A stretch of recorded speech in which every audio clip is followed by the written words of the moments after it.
5000 साल पुरानी सनातन संस्कृति के लोगों, आपकी सहनशीलता, आपके मूल, आपकी परंपराएं इतनी आदर्श थी कि आपने झूठ को भी सच समझ लिया। आप इतने भोले लोग थे क्योंकि आपकी नसों में, आपके डीएनए में कभी कोई खुराफात थी ही नहीं। इसलिए आपने पिछले 5000 साल में न किसी पे हमला किया, न किसी की औरतों को लूट के लाए, न उसका बंदर बांट हुआ। लेकिन आप एक संस्कृति से लड़ रहे हैं, आप एक ऐसी सोच से लड़ रहे हैं जो 1400 साल पहले पैदा हुई और जो ये कहती है कि माले गनीमत, कि जो कुछ लूटा जाएगा उसका हिस्सा बांट होगा, अगर उसमें औरतें भी लूटी जाएंगी तो उसका भी हिस्सा बांट होगा। इस संस्कृति में और सनातन संस्कृति में जमीन आसमान का फर्क है। लेकिन आपने क्या गलती की? आपने गलती यह की कि आपने मजहब और धर्म को एक कैटेगरी में खड़ा कर दिया। मजहब और धर्म में जमीन आसमान का फर्क है। सनातन धर्म है, बाकी सारे मजहब हैं। अगर आप समझेंगे कि धर्म क्या होता है और मजहब क्या होता है, तब आपके दिमाग से बहुत सारी जो कालिक पुती हुई है वो धीरे धीरे छटने लगेगी। धर्म का मतलब घंटा बजाना, पूजा नहीं होता, मंदिर में जाना नहीं होता। धर्म विज्ञान को कहते हैं। धर्म का मतलब क्या है, यह मुझसे ज्यादा और लोग बेहतर बता सकते हैं आपको। आपकी पूरी संस्कृति प्रकृति का हिस्सा है। आप पानी को पूछते हैं, गंगा नदी नहीं कहते। हर हिंदू ये कहता है गंगा मां। वो कितना भी बड़ा आस्तिक हो, कितना भी बड़ा नास्तिक हो, वो किसी पार्टी में हो, लेकिन अपने पुरखों की अस्थियों को विसर्जन करने नदी में ही जाता है। हम चाहते हैं कि उस वक्त भी लोग सेकुलरिज्म के फ्रेमवर्क में उन अस्थियों का विसर्जन करें। लिहाजा आप उस पर्यावरण के हिस्से हैं कि आप सूरज को भी सर झुकाते हैं, आप पेड़ों को भी पूछते हैं, आप नदी को भी पूछते हैं। कोई ऐसी चीज जो प्रकृति से अलग हो वो आपके जीवन का हिस्सा नहीं है। जिसे आप संजीवनी बूटी कहते हैं, वो कोई बूटी नहीं थी। यह बात अलग है कि इस देश में लोगों ने अपने घर का नाम रामायण रखा हुआ है।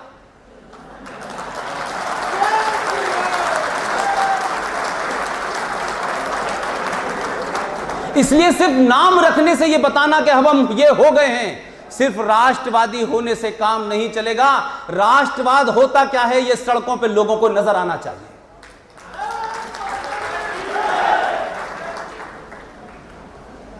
मजहब पैदा होते हैं, धर्म पैदा नहीं हो सकता। धर्म अनादिकाल तक चलता है। जब तक यह सृष्टि है तब तक वो धर्म रहेगा। आप उसके वाहक हैं, आप किसी धर्म के नहीं हैं। आपका कोई पैगंबर पैदा नहीं हुआ है, आपका कोई फाउंडर नहीं है। आप रामचंद्र जी की पूजा करें, उनकी पूजा किस तरह करना चाहते हैं इस पे कोई रोक टोक नहीं है। आप रामचंद्र जी के उनका जो पूरा चरित्र है वो बाहर रख देते हैं। जिसको अच्छा लगे वो मान ले, जिसको नहीं अच्छा लगे ना माने। लेकिन आप ये नहीं कहते कि अगर मुझे नहीं माना, ये मैंने ही किया, तो ये जो गुंडागर्दी है मजहब की, ये नहीं चलेगी, ये नहीं होती भाई। अगर आप मानते हैं तो मानिए, लेकिन हर 2 कदम के बाद उससे डरो। अरे भाई किस लिए डरें? कोई बुरा काम किया है, किस लिए डरेंगे? भगवान से क्यों डरेंगे भाई? भगवान ने तो नहीं कहा मुझसे डरो, लेकिन बार बार कहेंगे डरो, उससे डरो। भाई किस लिए डरें? वो ही डरे जो बुरा काम कर रहा है। हम क्यों डरेंगे भाई? लिहाजा आपकी पूरी संस्कृति छिन्न भिन्न हो गई। 1000 साल के कालखंड के बारे में जो भी कुछ हुआ है, अरे घरों में भी, हमारे समाज में भी, एक 70 साल का किसी एवरेज परिवार का जीवन ले लें, उसमें भी कुछ दिन ऐसे बुरे आते हैं, बहुत मायूसी छा जाती है, कोई रास्ता नजर नहीं आता है। लेकिन क्या इसका मतलब होता है कि हम वो घर छोड़ के दूसरा धर्म अपना लेते हैं कि यह अब अच्छा नहीं लग रहा, इसमें बड़ी मायूसी है, हम थक गए हैं? 1000 साल की इस मायूसी जो इतिहास के पन्नों में मात्र 1 घंटे और 1 लम्हे से ज्यादा नहीं होती, आप 1000 साल में आप इतनी बड़ी संस्कृति को कैसे भूल सकते हैं भाई? आप और कौन लोग आपको टर्म डिक्टेट कर रहे हैं? कौन लोग आपको डरा रहे हैं? कौन लोग कहते हैं कि 35 पे हटाया तो बारूद के ऊपर सब जल जाएगा? वो कहां जल रही है पता नहीं चल रहा।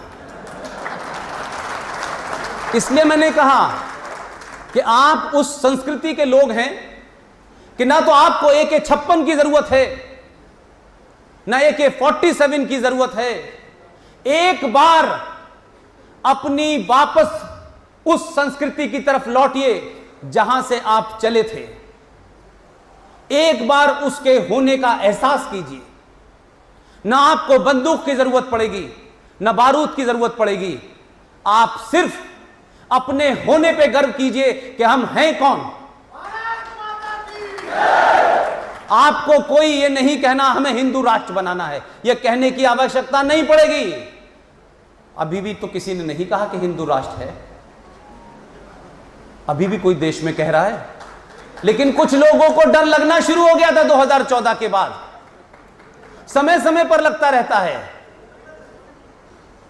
जैसे जैसे इस देश में जो राष्ट्रवादी ताकतें हैं, जो भारत के वंशज हैं, जो सनातन संस्कृति के लोग हैं, सिर्फ अपने होने का एहसास कीजिए, अपने होने पे मत शर्माइए, अपनी पहचान को मत छुपाइए। मुझे पूरी उम्मीद है कि अभी बहुत हल्का सा, अभी तो करवट भी नहीं लिया है आपने, सिर्फ यह महसूस कराया है कि 2014 में आपको यह बोध हो गया कि आप यादव नहीं हैं, आप ठाकुर नहीं हैं, आप ब्राह्मण नहीं हैं, आप दलित नहीं हैं। सिर्फ इतना बोध होने पे लोगों को डर लग रहा है।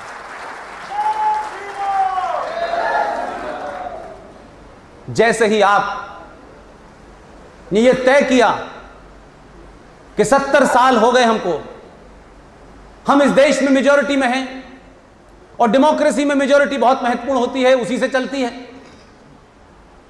लेकिन दुनिया में जो भी मेजॉरिटी में है, या तो वो कोई कैसे कानून बना दे जिससे कि वहां बड़ी माइक्रोस्कोपिक कम्युनिटी रहती हो, उसके खिलाफ हो। लेकिन यह दुनिया का पहला देश है कि इस देश की मेजॉरिटी अपने संविधान से, जैसा भी है, उस पर सवाल खड़े हो सकते हैं, उस पर डिबेट हो सकती है, जैसा भी है, उस संविधान से भी चलना चाहती है। तो कुछ लोगों को लगता है कि यहां तक तो चलेंगे, इसके बाद नहीं मानेंगे क्योंकि यह हमारे मजहब के खिलाफ है। तो यह मजहब की किताब नहीं है भारत का संविधान। जिनको मजहब से चलाना है उन्होंने मुल्क बांट लिया, वो मजहब से चला रहे हैं। पूरी देश में सबको पता है कि वहां कलमा चौक तो मिल जाएगा, वहां कुरान शरीफ चौक मिल जाएगा, लेकिन इस्लाम नहीं मिलता वहां। इसलिए ये झूठ कहीं और फैलाइएगा कि आपके यहां इसी जम्मू कश्मीर में अगर यह समाज चैतन्य होता, यह समाज अवेयर होता और अपने राष्ट्र से ज्यादा प्रेम करता। क्योंकि हमने 70 सालों में, हमारे नेताओं ने, हमारे समाज के लोगों ने, हमारे टीचरों ने, हमारे मीडिया ने और वो तमाम प्रबुद्ध लोग, वो जो आए, उन्होंने सच बात कहने की आखिर तक हिम्मत नहीं जुटाई। उनको लगता था कि कोई अहित हो जाएगा।